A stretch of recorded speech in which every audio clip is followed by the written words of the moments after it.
It's time for the Pat and Patti Show, starring Patti Smith and Pat Hughes. It's the 18th? Mm-hmm. The February, that's the right month, 18th, 2015, Pat and Patti Show. Yes, it is. I'm glad we finally figured out what day it is. Oh, I understand, and I'm just hoping I can figure out how to switch this shot. We're actually trying something a little bit new. We got Dina with us, and of course this is Patty, and I'm Pat, and we're going to start out, I guess. What are we going to talk about today? I don't know. You're the man with the list. Oh, I got a list. And I'm not wearing my glasses. Yeah, well, you know. I can see shapes and Well, outlines. there's always something. Am I prettier this way? Yes. Or more handsome? Yes, Dina, you do look lovely. Oh, sorry.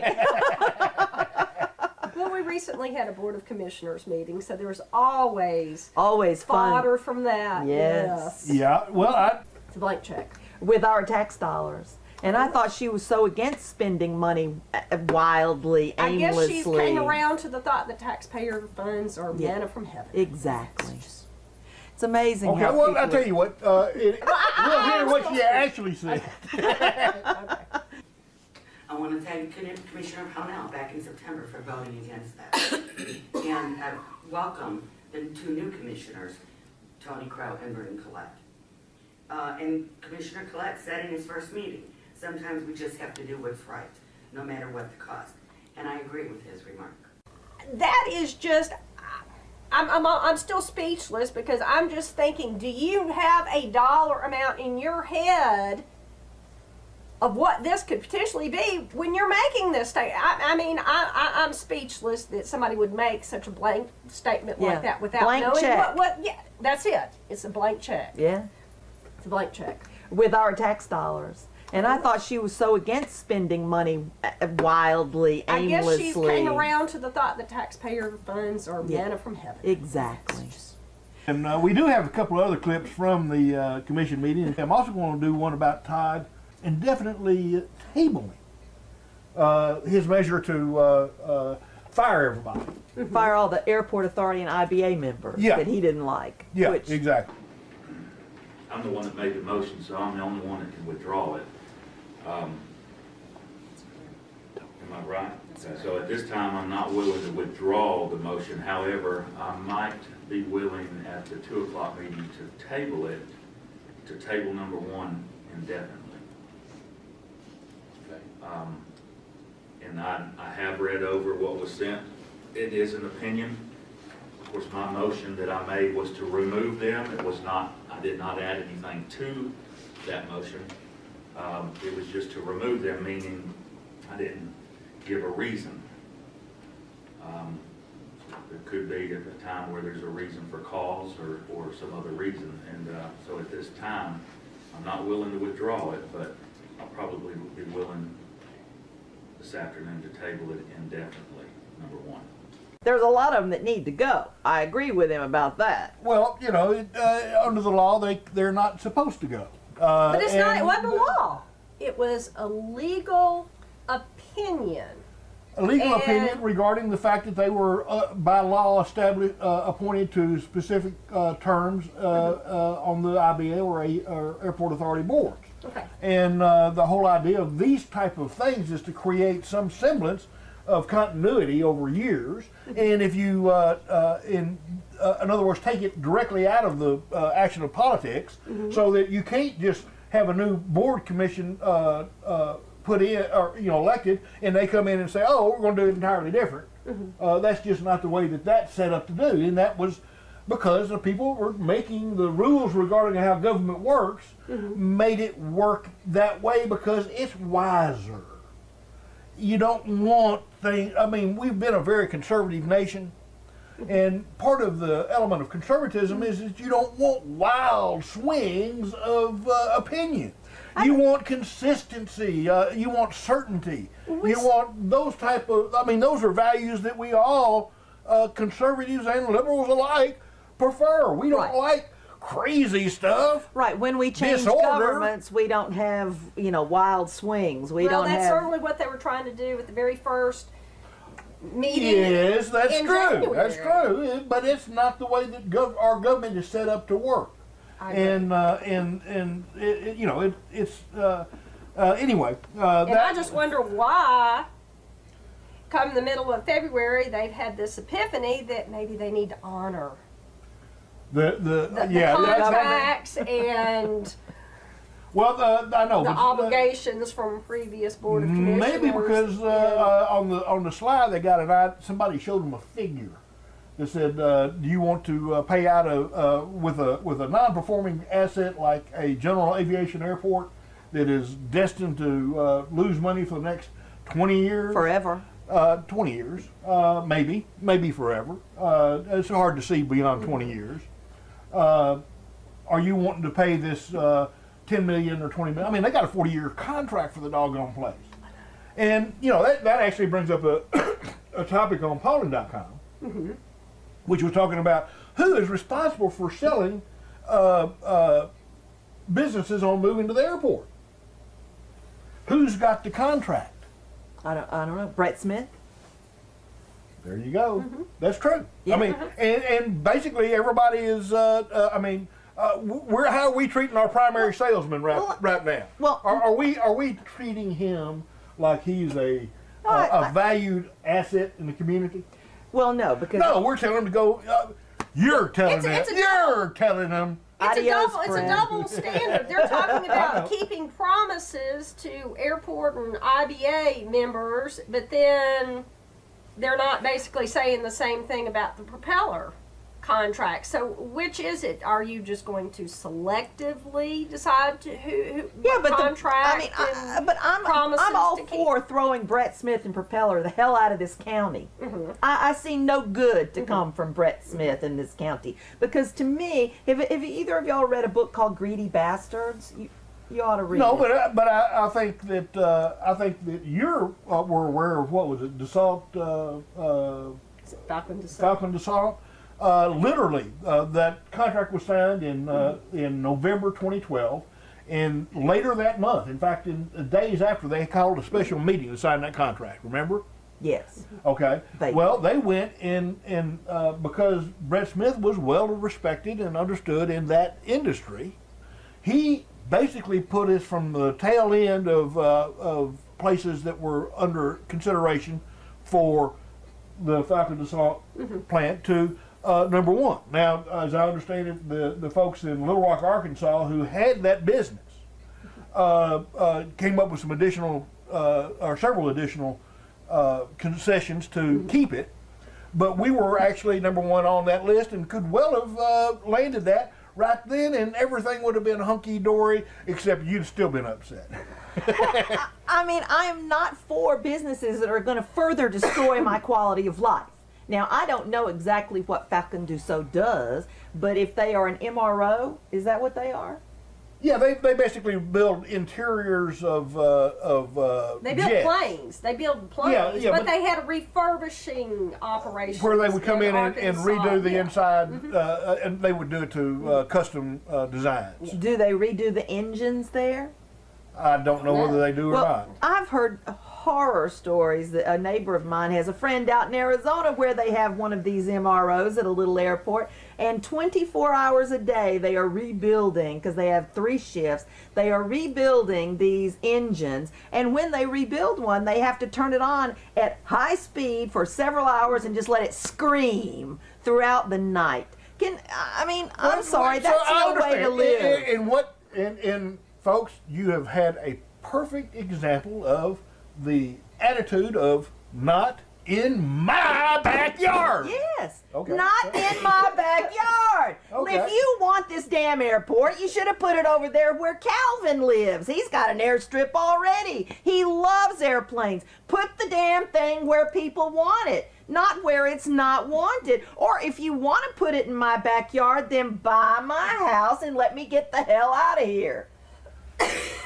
I think that's kind of where I've been on this whole It deal. is. You're the only one, though. You're the only one. I know. But see, right now we're seeing exactly what is going on in the community. In other words, we're at each other's faces and we're going to get, because we cannot come up with a compromise. And of course, that was my point is, yeah, we need to buy you out. We need to make you whole.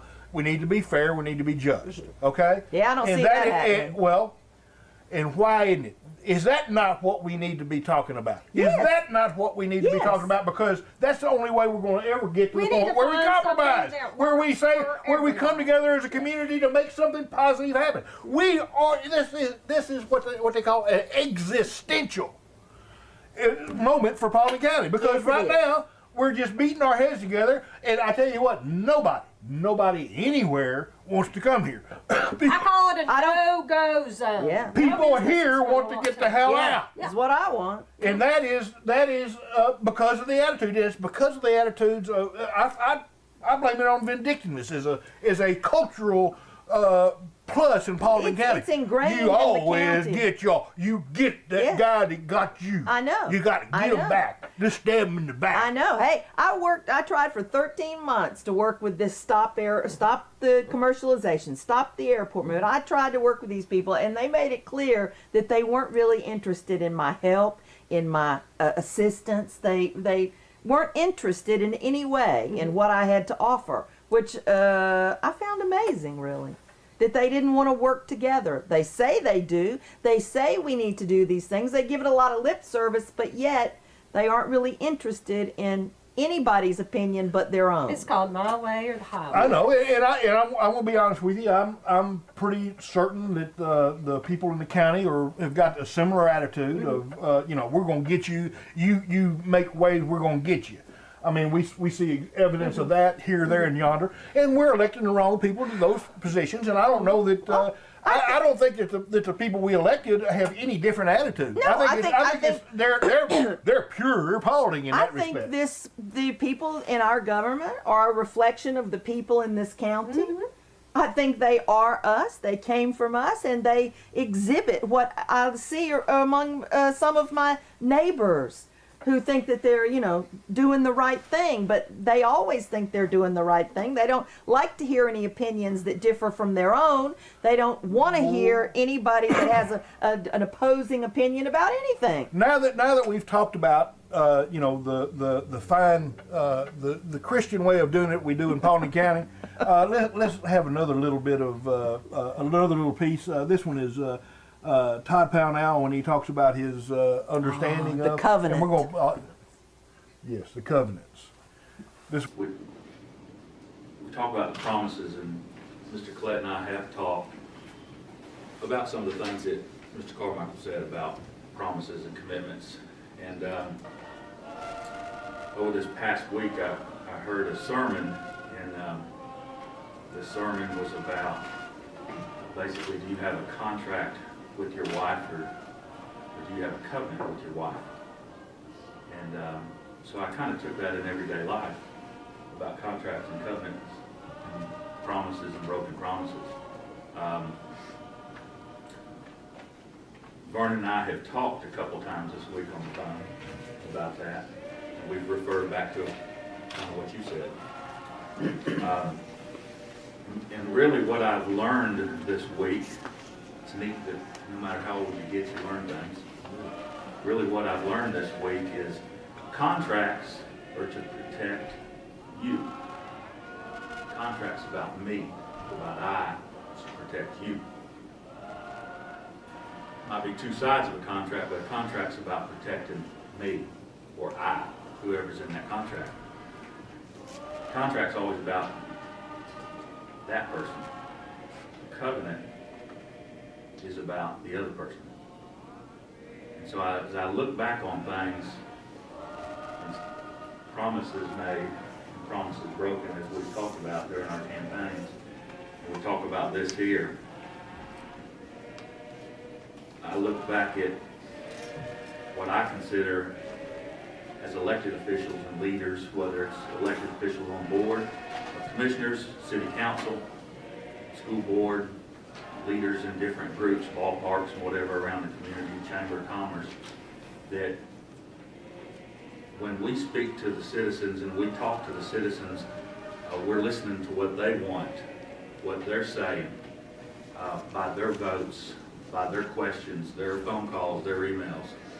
And when we commit to something, we're giving them a covenant because we're doing it for them. See, we're supposed to be in this job, it's not for me. I don't have a contract with the citizens, I got a covenant. And I'm supposed to be looking out for the citizens. So I agree with Mr. Collette. We discussed that and some things that Mr. Carmichael said. And so at this time, this afternoon, I'll be willing to table it indefinitely, but I want us to remember the covenant that was made to the citizens of Paulding County. Doesn't that just send chills down your back? Give you a spiritual lift? Hallelujah, Are you lifted brother. spiritually? All I can think of is he's making a run for the chairmanship. I would in say a couple so. of years, yes.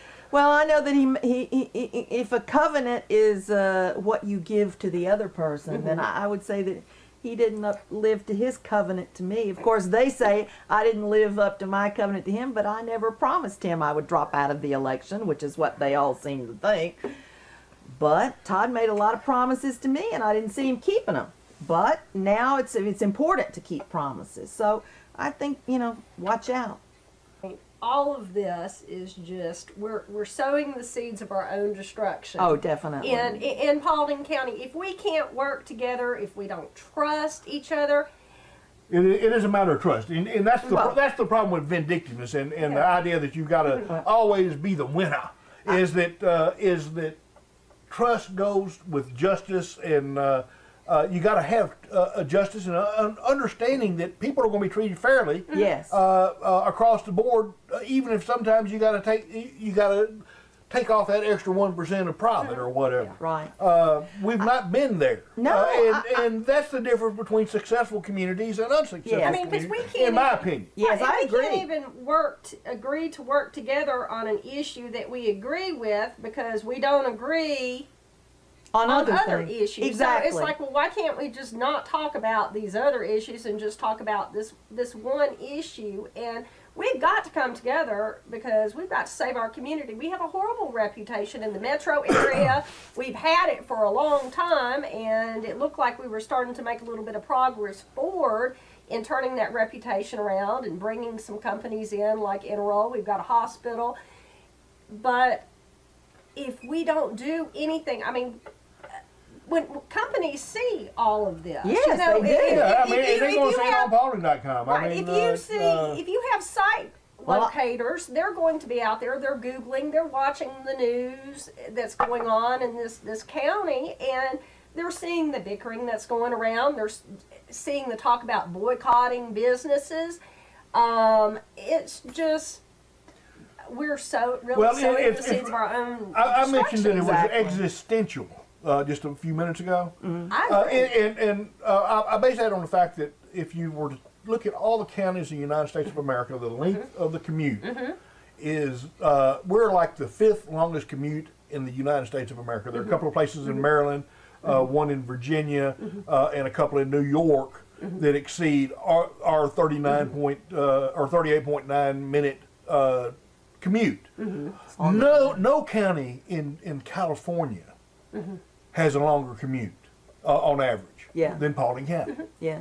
No county in Chicago, no county anywhere else in the whole country.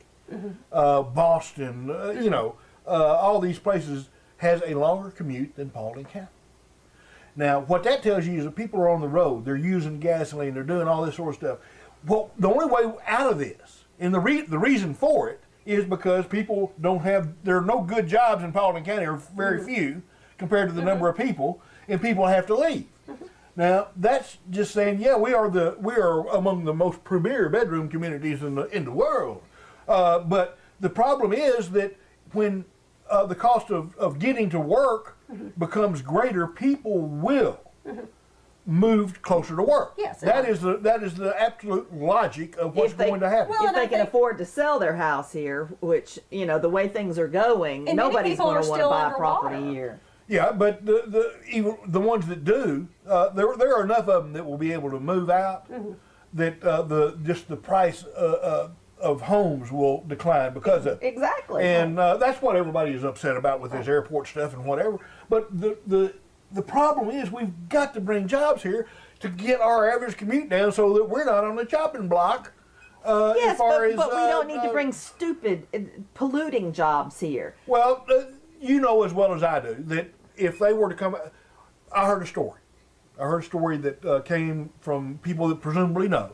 It's hearsay to me, and but I'll mention it right now, and that is that there were some people that came out from Hartsfield-Jackson International Airport to entities in Paulding County, we'll say the airport, that said, what we want you to do is to build a 9,000-foot runway.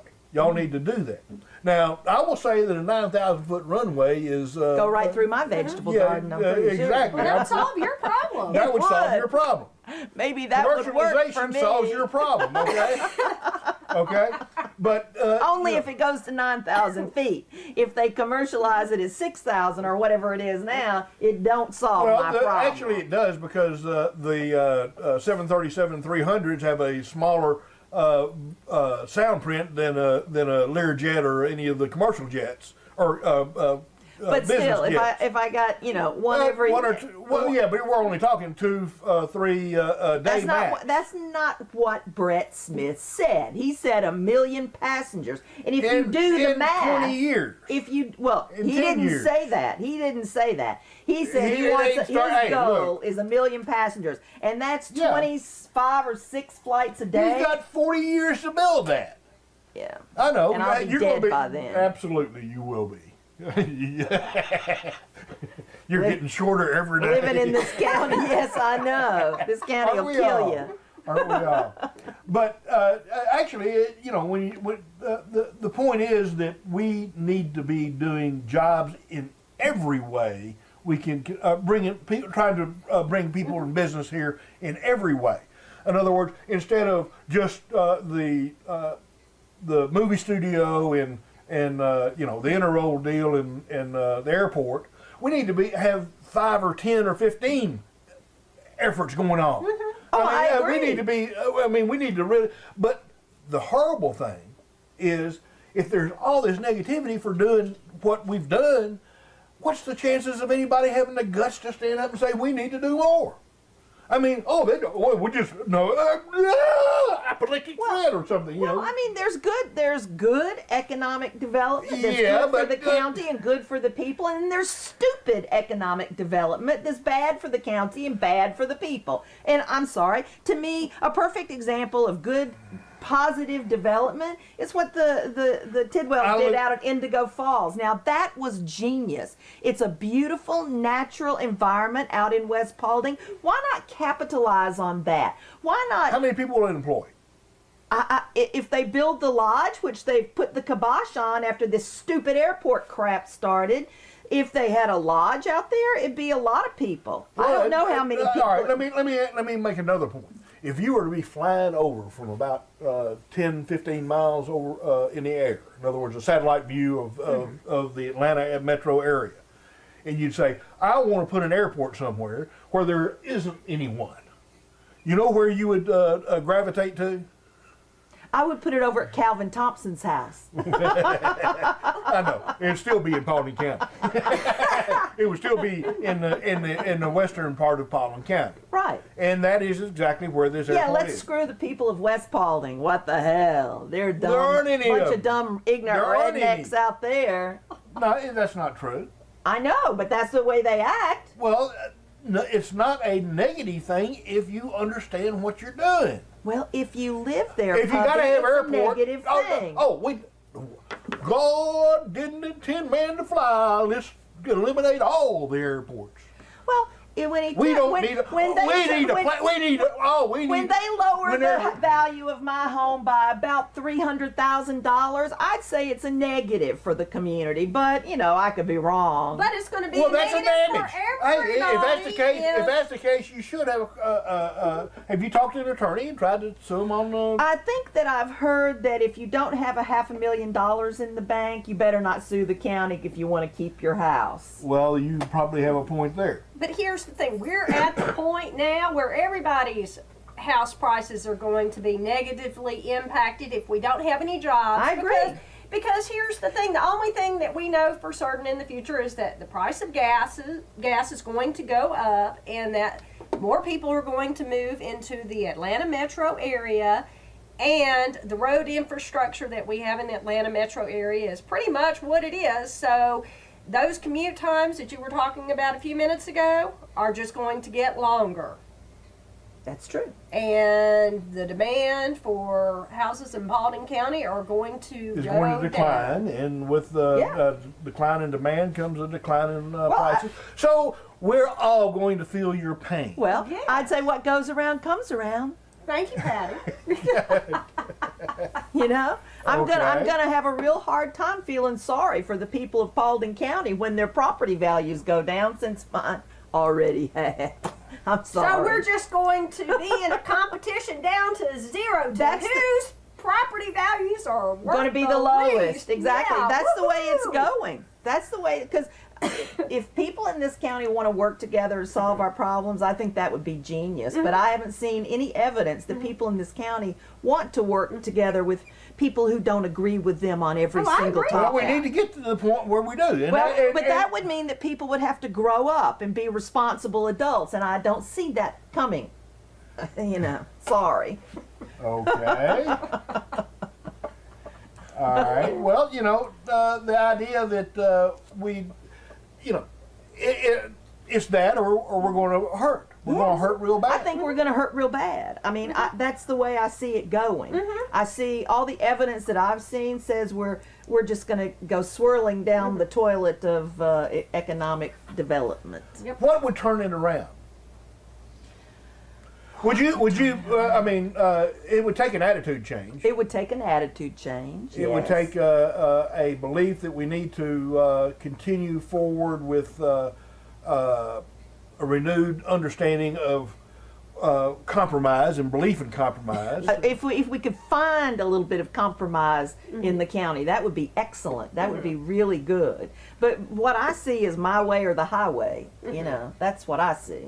I don't see any compromise in the Protect Paulding crowd, which is, you know, the Kathy Helms, Kirsten Liberty organization. Yeah, There's no compromise there. They want it their way. It's got to be 100% their way, or you got to go. Yeah, well, you know, the establishment has been more reasonable, but not. But I think that the attitude of vindictiveness and you know, we're going to get anybody that opposes us has been the driving result there, or I know. driving factor, But and that's the scary thing to me. they've caused their own. Yes, but the demise in that scary sense. things to me is that the Protect Paulding crowd, they've got Vernon Collette, they supported him 100%. They brought in Tony Crow, they are 100% behind him. Of course, Todd, they love Todd. And so what they want now is to get rid of David Carmichael and put their person in that spot. And they want to get rid of David Austin and put their person in that spot. And they have plans to put their person in the mayor of Hiram and the mayor of so they want total control, and they will not be happy until they have 100% dominance of this county. And oh my God, that's scary. And who's pulling the Yes, strings? Well, exactly. We don't know. Protect Paulding, we don't know who's funding it. We know that Kathy and Kirsten are their spokespeople, but we don't know who's behind it. I suspect that Candy Goldman has got her hand in there somewhere, but Well, she's, that kind of brings up a thing that a bit of evidence. You know what evidence is? Tell us about the evidence. Okay, well, on my Facebook feed, I believe it was Friday evening, I had a sponsored post from Protect Paulding that was promoting Candy Goldman's article about Mike Jones resigning. and her dominance over Mike Jones. She got his. Yes, they love And to so dominate. there was that one, Dominatrix. and there was another sponsored ad by Protect Paulding, just, you know, talking about Mike Jones' resignation. Yeah.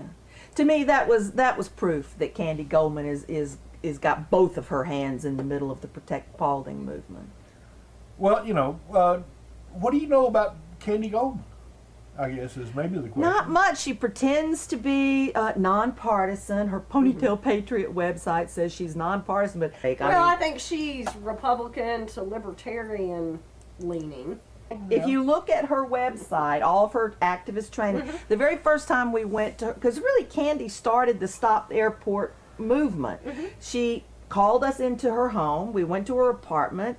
There was 6 of us, and she said that the interesting thing to me was that she made a clear point of saying that she was not against commercialization of the airport. She was not against the airport. She was just against David Austin and the way it was done. That was her thing. And then she got the movement started, and then she backed out and went to kind of behind the, in the shadows. I hate it when people go into the shadows. Might as well have the guts to stand up and say what you believe. But I think that somehow she's behind this. She brought in Kathy and Kirsten. They were her. She explained to us how the training that she had gotten from all of her activist training, which I checked out later, it was all Koch brothers sponsored, Freedom Works, American Family, whatever. It's on her website. You can go check it out for yourself. But she brought these people in, and they took over the Stop Airport movement, because in the beginning the Stop Airport movement was me and you and my neighbor Bob, and that was pretty much it.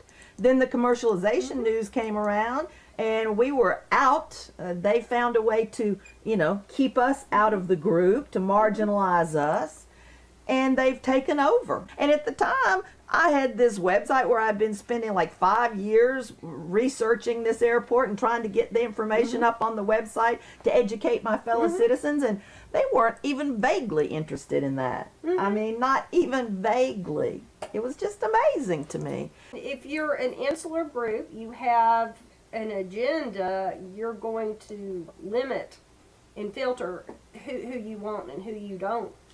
I like to call them the true believers. They truly believe all the stuff they hear from each other, but they don't want any outside facts that might change their ideas about what's really going on in the world. I do have one more thing, which was another topic that came up on Paulding.com, and they were saying that the commission, because they don't put the people that speak to the commissioners up on cable channel 23, that they're doing what is known as censorship. Do you think they're censoring by doing that? I mean, do you think that they're censoring these people by not? Should the county be required to put everybody that comes up and can get on the agenda and whatever? I mean, you've seen them come in there and say, "I was going to speak on this, but I'm going to speak on that." Well, I mean, do you think we ought to be able to? Do you think the county ought to be obligated to put everybody that comes up there and speaks to them on cable channel 23? Well, if we could count on the fact that there would be responsible people coming forward to speak about issues that were important to us all. But I know the people of this county well enough. No, there would be people going, "Hey, I'm Earl down at Earl's Tire, and I was wondering if maybe the county would be," I think we would have that kind of stuff going on, But some of it is inflammatory or incorrect. Like, there's a whole litany of things that people get up there and they're stolen from you and me and the taxpayers. It's really kind of in poor taste, I think. It's time for an editorial. Hi there, folks. I'm doing a Pat and Patti Show. This is a Pat and Patti editorial. I was reading on Paulding.com that a lot of folks are upset because when they read something in front of the Board of Commissioners at a commission meeting, they cut it out before putting it on the meeting video on Comcast Channel 23.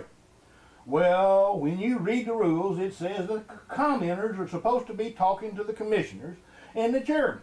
The rules say that for speaking is that you address your remarks to the chair. They do this at the meeting for a reason. The commissioners, who are the government, wants to hear what you got to say, but like the store manager up at the Walmart, they don't want everybody to know what you said. They want to know what other folks don't know. The problem the people doing the talking at the commission meetings is that they don't care then for the commissioners or chairman at all. They're wanting to talk to everybody else in the county including other people in the gallery and at the meeting.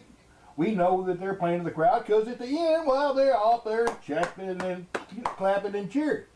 But that's wrong. The commissioners taking those talks out of their meeting video is not censorship, it's good sense. See, if anyone could address the commission and have that video put up on the county site and broadcast on Comcast Channel 23, well, they'd never ever get anything done.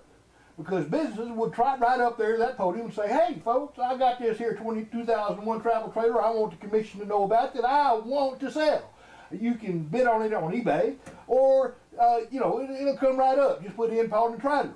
And it's got a pop-out living room, and the best thing is that my former mother-in-law, she was kind of a clean freak, put it in a bidet, and let me tell you, that's the 9th wonder of the world.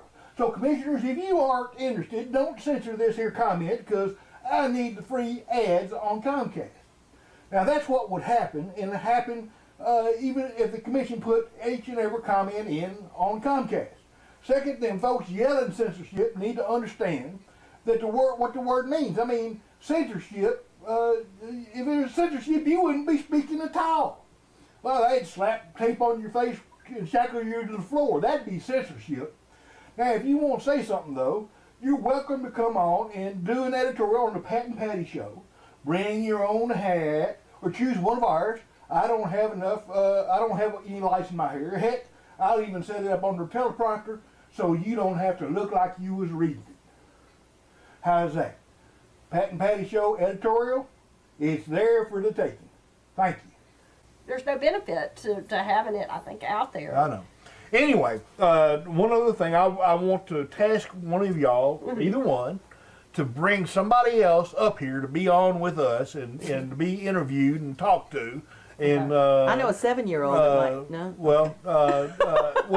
I want an adult, someone, because we're wanting to make this a broader thing, and so I'm just let's have some more voices, because while we've got some interesting voices, we